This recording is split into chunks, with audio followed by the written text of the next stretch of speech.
Here we are again, Monthly Dragon, and oh my god, what a mess. It's my fault.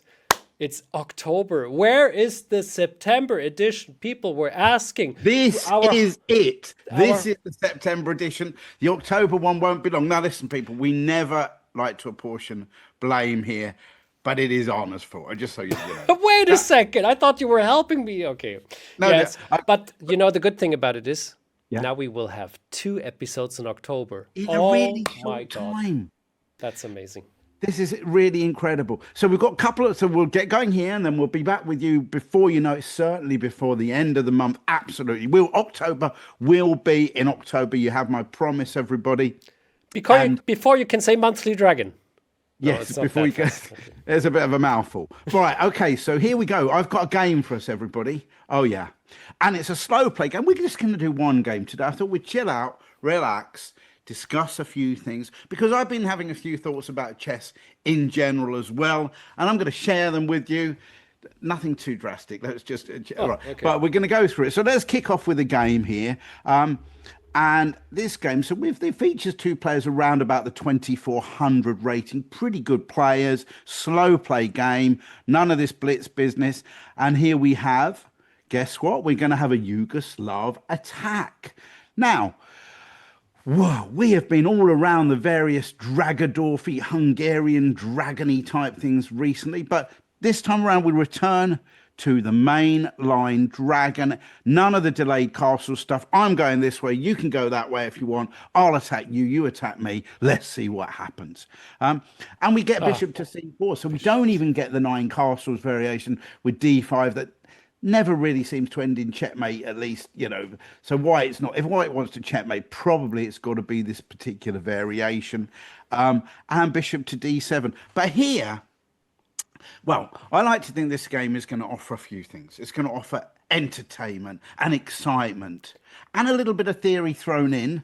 However, I'm going to have to warn you, it does not have a happy ending. It does not have a happy ending. So you might want to get the hankies at the ready. It might not get, this isn't going to be some sort of, not going to be some fluffy rom-com, I'm afraid, with a yeah. happy ending. No way. It's over. Mind It's not called the Disney Dragon. It's not called the Disney Dragon, no. Mind you, actually, the irony is, of course, you'd need tissues for a happy ending rom-com anyway, wouldn't you? So, in fact, that's True. tears of Yeah, joy, yeah. tears of I mean, sadness, I guess. I hope our audience is crying nonstop when they watch our episodes Well, because of either hopefully joy with and laughter. I want them to be in a good mood. I want to cheer them up. I want people to be happy. it will So, happen. It anyway, will happen. in this particular game, we see the move 10, bishop to b3, which I do believe when they did the Dragon DVDs, little plug, blah, blah, blah for you guys over there, it has its own section. But I can tell you, original Dragon textbooks just kind of threw this in with the rest of the things because back in the old days, black would probably play queen a5 and white would castle, and black would go rook fc8 and carry on with knight e5 to knight c4, or they'd play rook c8 and white would castle and we'd see knight e5 and h4 and knight c4. In the early days, these were kind of the main lines, but these days they're just never rarely seen. It will be the Soltis variation or the Topolov variation, or the Chinese, for example, Chinese variation. There's just a few to mention. But the whole idea is the bishop b3 move is kind of sneaky because it kind of holds back from committing the king to castling queenside just yet, which means it puts a bit of a dampener on both the Topolov and the Chinese variations, really, with the rook ba. Because if you remember briefly with the Chinese variation, often we see a situation where black goes like this and puts this here and the bishop takes and the pawn recaptures and then the rook attacks b2, but normally the white king will be over there and black can get a little bit of attacker down the b file. But if instead white gets cracking on with his h file play, his king won't be over there to get checkmated, so black is likely to get checkmated first. Does that make some sense, Arna? Totally.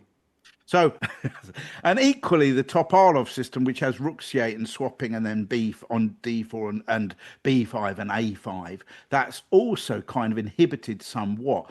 So really, unless black is going to play the mainline Soltis or the queen a5 or the yeah, the old knight e5 to c4 variation, then really needs to do something different. And it's generally decided that knight takes d4 here is just a very reasonable way to play. Bishop takes d4 and then b5. So the idea behind this is black is planning to go a5 and a4 to hunt down that light square bishop, but there's no need to have utilised and spent a tempo on the move rook c8 because the rook might be just as good on the square a8. So for example, even if we see white playing a3 to try and guard this when a5 appears, if you keep the rook on a8, then when you played b4 after a swap, the a file would become open, which obviously wouldn't look very happy should there be a white king castle on the queen side. And even if it stays in the middle, it will be a little bit vulnerable along the back rack. That is a lot of moves ahead. We get pretty deep on this show, I have to say. So am I making sense so far? Oh, so far, as always, you're absolutely making sense. I cannot wait how it will continue, actually. Right. So the fact is here, white can play here. The white can play, I would say, in 3 different fashions, right? He can either go for an attack, all out for an attack. He can go out all out positional mode, or he can kind of take a halfway house in the middle of the road. And it's the halfway house that we get here. So interestingly enough, so the choices are, I would say, he can play h4 with the intention of, after black plays a5, saying, you know what, I'm going to go for it with h5. Or he can play a4 and say, oh, you've just created a little weakness on the queen side. I'd like to try and exploit you over there, but I'm going to be casting kingside, spoiler alert. In this game, he chooses a bit of both. But I know listeners, readers, they can read it if they want. Can they read it? I don't know. The fact is, they go, let's suppose that a4 happens. For example, this is possible. But then very plausible is we might see something like pawn to b4, knight to d5, trade of knights, trade of bishops, take here. And then, as you know, white tends to take with the pawn in these sort of situations, which a lot of less experienced players would think, what the? Why would you do that? Why would you block in your bishop like that when you could just take it with the bishop?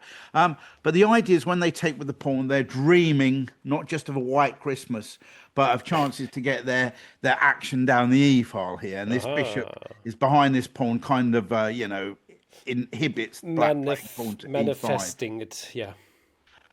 But there's been many games from this position, including, I remember annotating an Anand against Magnus Carlsen game, which ended in a draw. Black, essentially here, black has a couple of ways to play. This pawn on b4 is currently on prise. So, for example, I think the Anand game went a5 and then Anand played h4. And Magnus said, well, if you're going to try and attack me with wing play over there, I'm going to react in the centre of the ball with e5, which, of course, had to be taken. Had something like this. And this is where it's a little bit all over the place because there's weaknesses abound. This pawn here is isolated. But on the other hand, if white doesn't give checkmate, that pawn's going to look a bit silly. And where does the king go to and all the rest of it? So it's a kind of dynamic equality. And then similarly, in this position here, Giri decided, well, a5 is all very well, but I'm going to go queen b6 instead. So I protect the pawn that way, and I prevent white from castling here. Yeah, so this sort of position here. White very annoying. So I think there's about equal chances either way. So I don't think a4 is a big problem in this position here. And instead, we're focusing on the main game continuation of pawn to h4. a4, in case you guessed, was what I would have called the positional approach. So h4, and black says, well, I've started, so I'll continue. Pawn to a5, thank you very much. And the very simple idea is to play pawn up to a4. So this is it.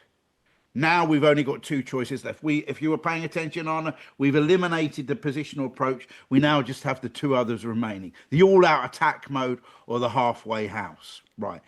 In case you hadn't guessed, the all-out attack mode here sees white now advancing his h-pawn and saying, I don't care about that bishop over there. I'm just going to try and blast open the h-file. And actually, it's kind of very, very dangerous now. I'll show you why, because a4 happens anyway. It says, come on, we're going for it. And now, if we have this move here, bishop takes f6, this is kind of annoying. Because nearly always, black would like to recapture with the bishop and the dragon. And often we say that if white has given up their dark square bishop, they're not going to be able to give checkmate. Because after, let's have a look, pawn takes pawn.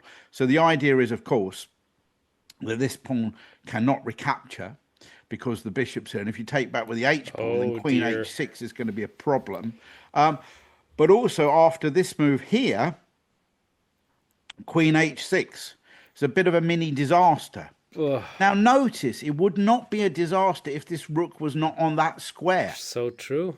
because black could just even drop back the bishop, for Uh-huh. example, and you can get a queen check, but I'll go king f8. There's just no checkmate and no way to negotiate the dragon bishop. But unfortunately, with the rook on f8, it means that simply, obviously, this is just checkmate, no running away with the king.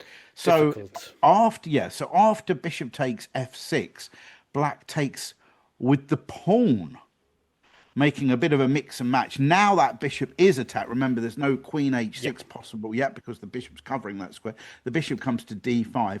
And now we mix things further with b4. Oof. So we're leaving the rook kind of on prise, but then we'll win the knight, of course, until we could end up getting two minor pieces potentially, or some very dangerous looking pawns down there on b2 if we got to take this one here.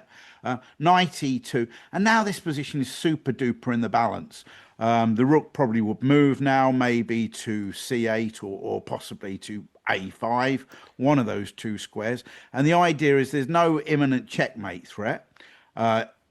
Maybe even white could take this pawn, but after queen c7 or rook b5 to attack b2, we got some dangerous pressure. And eventually that pawn's going to go to a5 and open the dragon bishop. Very messy position. Where's the white king going to go? Castling king side doesn't seem right. There's going to be pressure against the queen side. There's pressure against c2, b2. Again, an imbalanced situation we could have here. So h5 is well, it's a wickedly inviting tactical move here, h5, which black needs to be prepared for. I think if the unprepared is going to get horribly squashed, I'm afraid, in the event of h5. So it's definitely worth knowing. But in this game, no. We see the halfway house. Oh. Saving the bishop, still with attacking possibilities on the king side. But sometimes we have this phrase. We're going to do a few phrases. You can't have your cake and eat it. Do you have that phrase in German? No. Okay, What? I'm trying to find the equivalent, but I don't know it right now. We have to. I will try to think about it. You do have cake in Germany, though. Yeah, we do. More than enough. Probably more than in Okay, no. So here we go. So pawn to a4. So the idea is black. I think white is trying to keep things closed on the queen side, so that they can then peacefully continue with their king side attack. They'd like that, but black says no. I want open lines. Thanks very much. B takes a4, which it does, of course, mean when this is recaptured, there is an isolated pawn on a5, which could potentially be a target. Nevertheless, both sides, of course, have two pawn islands, and it's all about who has the fewer pawn islands generally has the better structure, of course. So I wouldn't call it a big deal, that isolated pawn here. And now it's over to black. So a pretty standard move in this position here is now for black to challenge this diagonal, bishop e6, challenging the bishop on b3. But then we would have three pawn islands. Didn't you just say the one who... You are, Arno, that's why I love having you here. You're invaluable. You know, we wouldn't be much of a partnership if it was just me, would we? But you are absolutely right. And in fact, that is what's going to happen because white did take this. Now, when I was doing a little bit of research for this game, I noticed that there had been a game of mine from the Politicking Cup in Copenhagen quite a few years ago, Wow. where my opponent instead chose to play knight b6. I moved my rook and then they put their knight into d5. Actually, a lot of people have gone that way instead of taking on e6, which we're going to come back to with the pawn island thing. Still in the back of my mind, I'm just deciding how I can answer that question. No, I've already know how I'm going to answer it. So bishop takes e takes. And again, another imbalanced position here. For example, queen c7. This is what I played in the game when we got to this position. And again, nicely imbalanced. Two pawn islands each. Potential for pressure for white down here. White's got the bishop pair, but probably the dark square bishops are going to be swapped off at some stage. I actually always used to like playing these sort of positions with black, knowing that I'm going to swap off the dark square bishop and hopefully have a good knight against a bad bishop scenario. Don't forget, the pawn to h5 doesn't really, it's probably just a donation to the cause now if they're in that particular case, because there's no easy way to deliver checkmate, although we'd probably have to bear in mind. No, there's no way to give checkmate. I've just started hallucinating there. Just take my word for it. Excellent. Thank you for that. No, there we go. You're the Dragon Master. You can revisit that in your own time. Now, Queen c7. Now, so if I may quickly interfere, sorry, Yeah. you can revisit that at your own time. That's a perfect segue. Most of our viewers and readers know already that in this YouTube video, we have the article below on our chess-based news site, and Chris takes tremendously high effort and work to have the full analysis only for you, so you can put it in your database, all the dragons listed up, you can revisit, you can replay all of that, and if you find something where you go like, wait a minute, that seems weird, you can even mention that in the comments. We took a couple of your comments and even we were checking them on the show at another date. Okay. Absolutely. I have to say, I myself, I'm not really on social media so much, but Anna keeps me abreast of any comments or anything that comes the way, and I'm always happy to answer anything so long as it doesn't involve too much work. No, I mean, I'm happy to answer anything, of course. Now, so here we go. We're back to bishop e6. And actually, as Anna's pointed out, bishop takes e6, f takes e6 occurred, which does indeed leave black with 3 pawn islands. And as we know, it's better to have fewer pawn islands, not to be confused with having fewer pawns. Obviously, that's not a good thing. Right. True. So here, though, but what do we know? As a result, the key difference, as a result of this pawn being brought here, potentially this pawn could be a target. And potentially this could be a little bit flimsier. Let's just say it's a slightly flimsy cover for the black king. On the other hand, black does have control now of the d5 square, which is quite handy. And also the f file could potentially be of some use in the future. So a bit of give and take there, I'd say. Half of one, 6 of one and half a dozen of the other. I like it a lot. Phrase. We're coming up with a lot of good phrases. My gosh, and I cannot find like any German equivalent. There's no 6 of one and half a dozen of the other in Germany. There might be something like that. I have to figure this out very soon. Okay, yeah, I'll leave you to figure that one out, because I've got one more to discuss with you a little bit later, but not just now. Now, what I found beautiful about this position, oh my word, this is something which is totally unique. I've never seen anything like I'm just about to see now. Oh my God. So it's white to move here. And if I said to you, where do you think white should move in this position here, right? I noticed that there's a handful of games, well, a few games, let's say about 40, 50 games, and there's actually 10 different moves that white's played in this position. Oh, what? All of equal kind of standing. 10 different moves. So I could ask you, what move do you think white should play here? And I can pretty much guarantee you it will be on my list of, hey, should we play a little game? 6, 7... And now it gets difficult. I have 7 it starts getting difficult. So the ones that have been played before, well, white could go g4 to go for an attack. Yeah. They could decide I'm going to bail out and castle kingside, or they could say I don't care. I'm going to castle queenside anyway. We've seen someone play b3 to kind of soak up the, solidify the queenside, but it might just be creating holes. We've seen someone go c4, thinking they're playing like a Maroczy bind, but in fact, probably they're leaving the b2 pawn behind on that half-open file. We've seen someone trying to break with e5. We've seen someone return their knight back to c3 to come back into the action. We've seen someone jump into b6, presumably, don't know what they're going to do, bringing it back to c4 or something there. We've seen so many different moves. But in this game, rook d1 appeared. Look at that. It's just another move, basically. We obviously have to give some respect to a player. Why would you do rook d1? Maybe they're thinking of breaking in the middle with e5. Maybe it's an interesting move. That's probably not the first move that would have that wouldn't have crossed your mind first, would it? Nope. But one of those other moves probably would have done that we discussed. Yeah. Unless you were going to come up with an 11th option, that would have been so amusing. Right, but then let's not say that. So here we have a game. It's just a move. So over to black, and black plays rook b8. Bringing the rook to a half open file, can't argue with that. It does kind of, obviously it's hitting the b2 pawn, which is currently well protected, but in particular after the move b3, it's sprung up there to b4. Now that is a tasty looking square for the rook, not least because suddenly the tactics enter the fray. And a very common tactic in the Dragon is a little tactic when knight takes e4, which we can see is now absolutely 100% threatened. So knight takes e4, absolutely threatened here.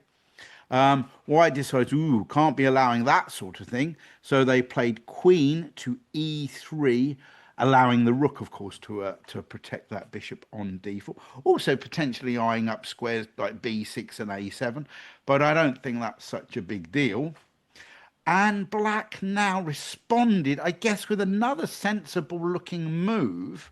They played the move queen to c7, allowing the other rook to the end of the game and attacking the c2 pawn.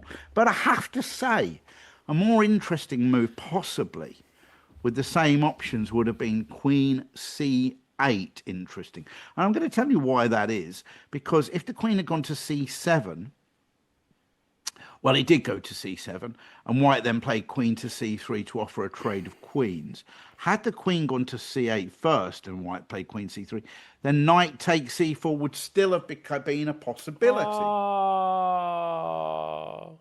Oh my word! Life is sometimes things are just crazy here. Now let's just actually have a look about why that might. To calculate. So the queen is swapped, obviously. Well, yeah. If he just takes on e4, then we're winning the piece simply through bishop takes d4, and then of course we're winning that. So he has to swap off. So this would have been funny. I'm not saying it's certainly not saying it's game over. Very interesting. Queen takes c8. Well, we'd better recapture that. Rook takes c8. Now again, if you just take the knight, then we're going to take the bishop. So you've got to take the bishop first, really here. And now look at this. Rook takes c2. Whoa. Oh my word! What is going on here? No, that is cute. It is kind of cute now. So that, I mean, look at that. So for example, one possibility, if allowed, is the knight to go g3, which not only attacks the rook, but threatens rook e2 checkmate. Oh, that's nice work if you can get it. Yeah, knight, rook e2 checkmate. That would be a nice mate. Oh no, so my rook. So we have, so we have f takes e4, rook takes e4, king f1, and then cool as a cucumber, king takes g7. Now, I don't know. I actually spent a bit of time looking at this position. It is quite fun. I'm not going to tell you everything, but for example, well, basically it's a piece at the moment, but that knight, of course, knights on the rim, as we know, are very dim, not with many good options. Oh, we don't have a saying for that in German. That's another saying you don't have one that rhyme. Just kidding, but I say the German now. It would be Springer am Rand bringt Kummer und Schand. Oh, that does rhyme. That's quite good, isn't it? Actually, I might have to try and learn that one. I like it even more. So yours is even better. Put it in your repertoire. So check and here, and then suddenly you can end up with the both of the rooks on the. I don't know. The game's kind of still in the. No, it's not in the balance. Black's better. There's no doubt about that. But whether or not he's winning, I'm not sure. Really, black is better here. Wow. You not think so? I didn't think so. I'm sorry. I mean, I thought like after rook f4 check, just rook f3. Oh, actually. Oh, but then the h4 pawn's hanging, I suppose. But yeah, possibly. How many pawns do we have then? 1, 2, 3. I've got to admit, maybe those middle pawns are a force. If your pawn was there, yeah, you'd rather have 3 than 2, is what you're basing. Yeah, but we did this island thing earlier. Oh. Yeah, I think we've covered some. I do agree. It's just the knight does seem to be a little bit hampered at the moment, doesn't it? At the moment? Yeah. Can't come back anytime soon. And this is the thing. By the way, this is the thing. I always have to stress to juniors. Okay. A lot of this is not just Dragon always related. Look for check. No, okay, yeah. I'm glad I've got you here. All right. No, it's to do with bishops and knights because people don't appreciate this. You know where they say, oh, which is the better piece, a bishop or knight, blah, blah, blah. And you go into the usual things, well, knights are better in closed positions, bishops are better in open positions, bishops are better in end games, blah, blah, blah. But one thing they don't often point out is one big difference is that sometimes knights can be a liability. Yes. What I mean by that is if they're stuck out in enemy territory, a bit loose and hanging, not doing much. You still have to protect it because it's worth 3 points worth, it's 3 points worth of material. But it might be, you just have to, it's kind of like a negative thing that you have to dedicate resources just to look after it.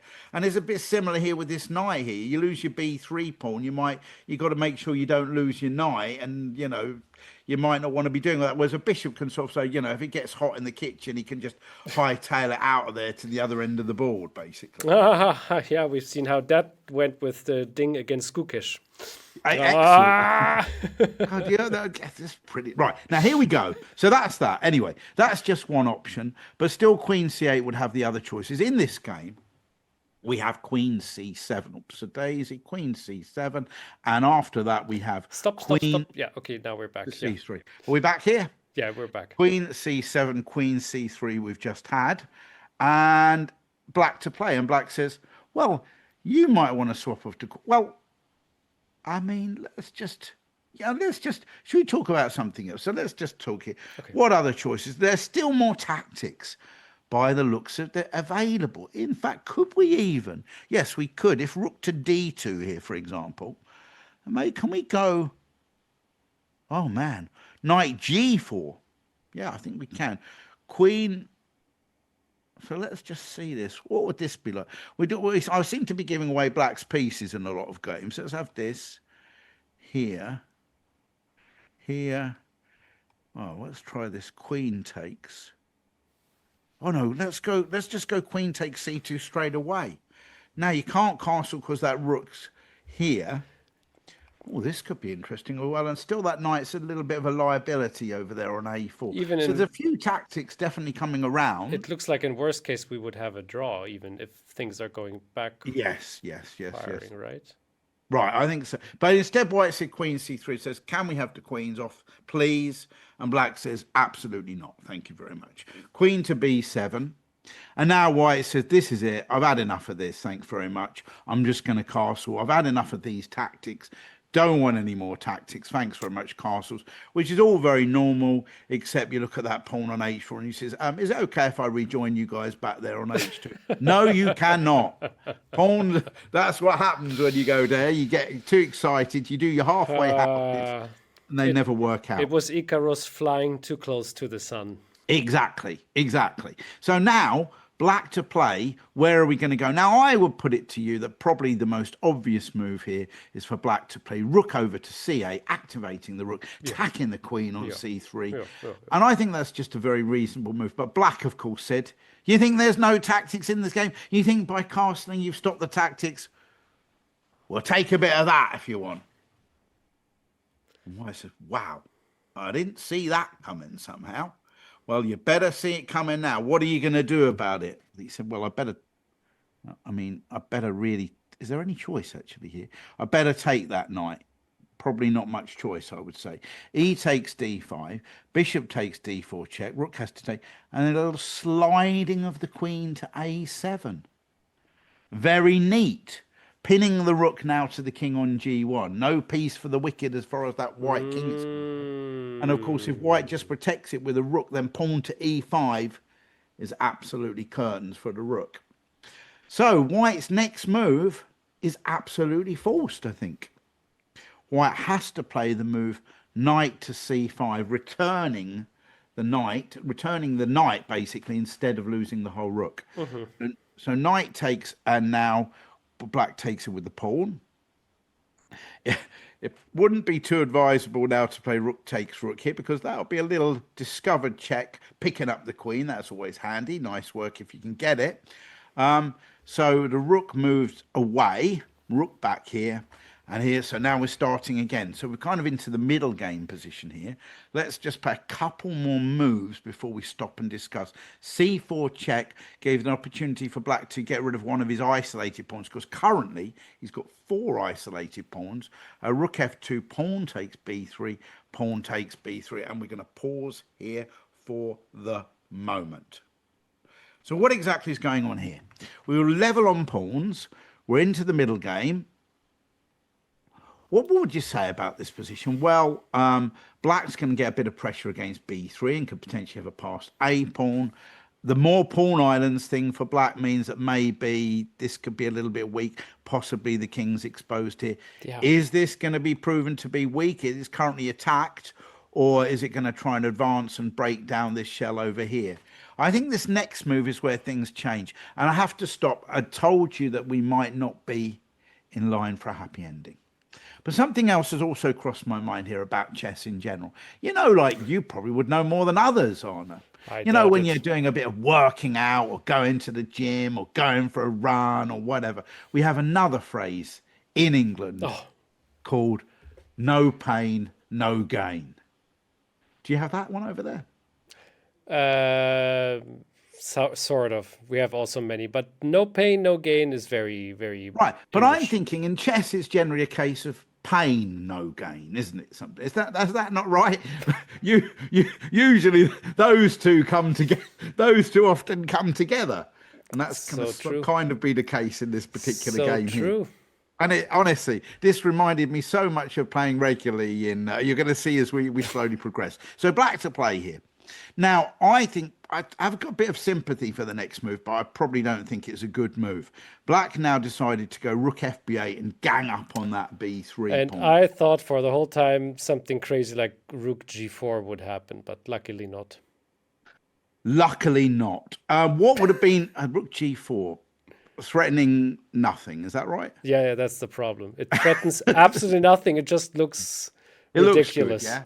Well, I think black could probably. I mean, I think, for example, black could have just taken this pawn. Yeah. We might be looking at a trade of this one for this one. And I think also maybe a move like queen b6 does a bit of everything, attacks b3 and just comes. I think probably black should leave this rook here just for a little bit of cover. Because the Yeah, problem is this king after he safety. goes here, it's kind of abandoning ship on the king side Yeah. a little bit over there. So now, I mean, I still think he's probably okay, but he needs to be a little bit careful because the next move that happened was a little centralizing of the queen. And now that makes us look a little bit silly with kind of all our main guys. Well, even that pawn's one of the main players, all on the queen side. In fact, all over on those two files, the A and B files. So white to play here, play now. Well, black to play. Sorry, the queen takes e6 check is threatened. Took on d5. And white, nice little move, I think here. H5. So now I know the D5 pawn's on pretty, could take that pawn anytime, but kind of suddenly this brings options to the party, H6 and H takes G6. So black said, okay, I'm going to protect that pawn now, rook D8. And I think here, for example, white didn't play this. White now just took this pawn with their rook on d5, which is fine. But I think h6 could have been a little bit more awkward. Well, we have to stop it by going e6 to offer a bit of lateral But defense. that's really scary. But then even, we could take that, but even rook c1 now threatens to come down to here. And then we have to go like rook b7 to guard that. Then this check. Oh, goodness. It doesn't feel very nice at all because this thorn is a real thorn here on h6. So this is it. So this is where at the moment you're starting to feel the whole pain, no gain thing coming in when the pawn comes down to h6. We have rook takes d5 was played instead. Takes check. And the king comes to f8. I still think black's doing okay here. Part of the reason is, although this looks a bit lousy down here and he's a bit exposed, don't forget that rook is still pinned, so white is only really, it's just the queen trying to do all the heavy lifting. And we have queen to d8 check, king to g7. And it was king to, if king to f7, the queen might be able to come over here and start whipping off a few of those. So king g7.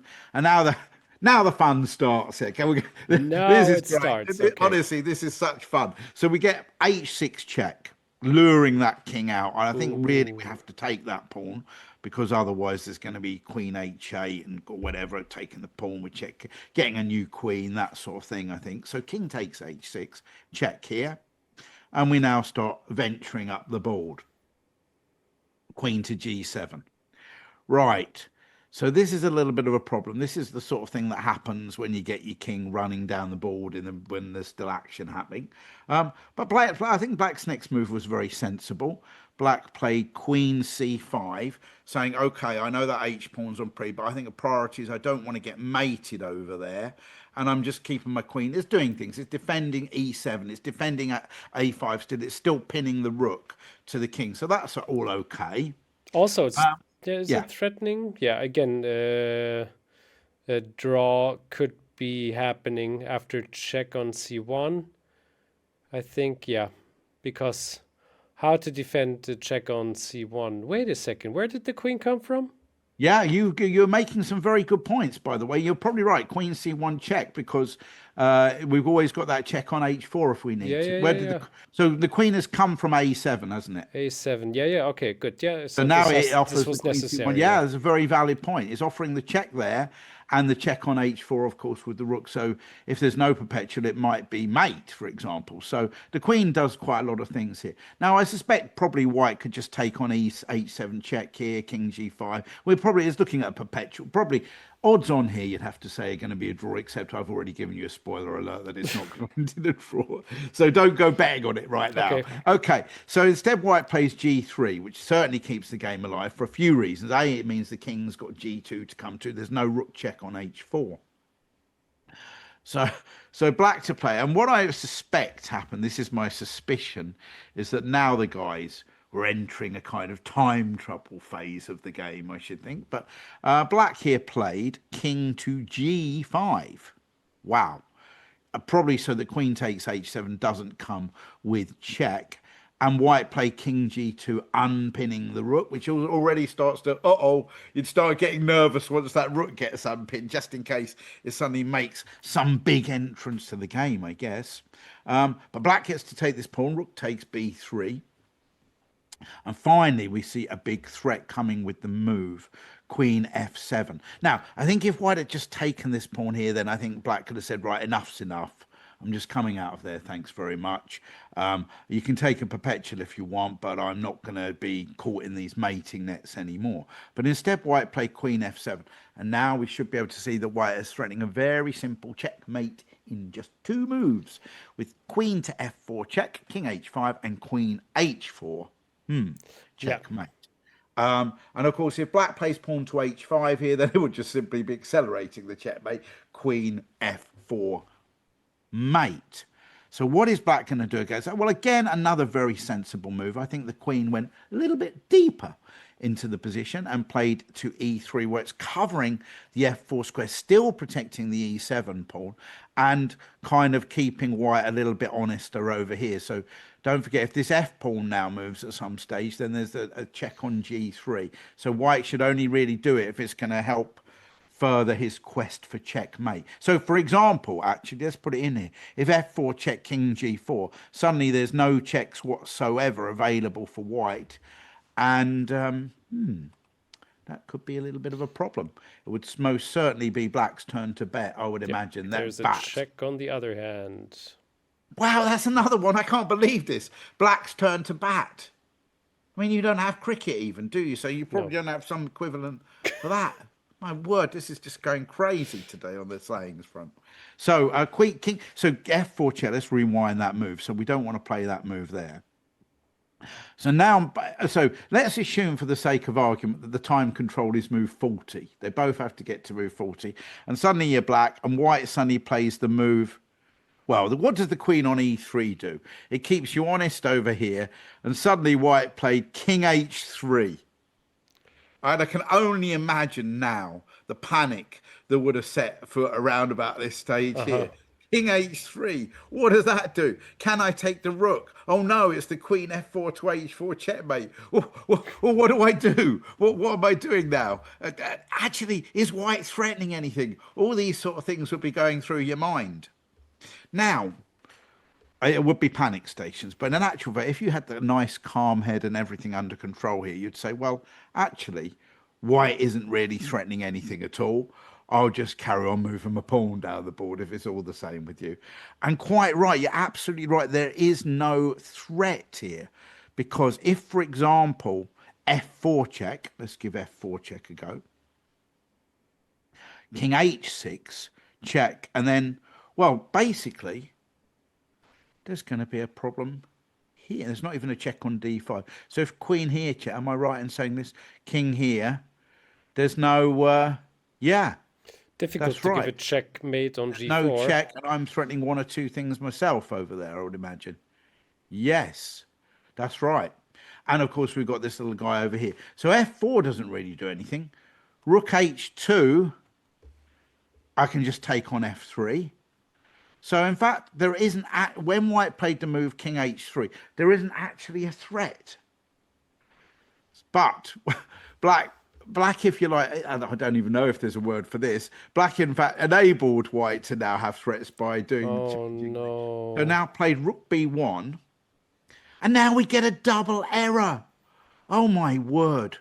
So what could have happened? Now f4 check would have seen the end of the game. So obviously king h5 will walk into queen takes h7 check and queen h and matey type things. Mate, yep, that's mate. And if king h6, sorry, if king, Yeah, king h6. Yeah, so king h7 is queen h7 mate. King h6, we just have king g4. How's about that for cool as a cucumber? Oh, that is beautiful. Now, what is that? That brings, of course, this guy into play, checkmate, leaving the rook. So it's all happening. These kings kind of jostling for position on the h file, looking to help force checkmate for the opponent. So this one here. So, but rook h2. Where are we? We're back here again. Oh my word, this is crazy stuff. And now though, oh my word, black could simply have played h5, thwarting any possible threats. And suddenly, black would be completely laughing in this position here. Wow. Okay. Well, when I say laughing, probably going to be a draw, of course. Yeah, I just wanted to say, yeah. So we got f4 check, and then we're going to get a little perpetual. That, you know, a laughing draw. Can you have a laughing draw? I'm not sure. Oh, I'm sure you can. Right. So basically, h5. It's a saying in German, by the way. There's a laughing draw. There's a laughing draw. I love that. Okay, so rook h. So where are we? I'm losing my. But instead, black said, you know what? No, I'm going to play e5 on move 39, blundering once again, because after queen e7 check, oh my word, where are we going to go here? Well. Oh no. Yep. You can see king h5 doesn't. King h5 is queen. Yeah, king h5 will be queen h4 mate straight away, wouldn't it? And if king h6, we've got one of those cheeky king discovered check rookie type checky kingy thingies. So that's it. So we had to go to f5, hoping he was going to escape, but it's not going much further, I'm afraid. And now, oh yeah, king f4, queen f6, mate is up next, and black loses. Sometimes life just isn't fair. It's not a fairy tale life, is it really? Yeah. And that's unfortunately what happened here for black. He made all the running, all the running was made by black. And that's what you get. Do you really deserve that? Like a kick in the face. I mean, it makes me want to give. Where's my hankies? Oh, damn, I haven't got any. All right, okay. So, yeah, and that's it, I'm afraid. What a great game. What nice ideas. What interesting tactics, actually. And yeah, how nice for a twist that this is a sad, sad story after all. Sad story. But don't worry, everybody. I'll bring some joy next for you in just a few more weeks. We'll be back more. I hope that you got something out of that game. And yeah, I'll look forward to seeing you all guys all soon. Until then, bye-bye. Thank you.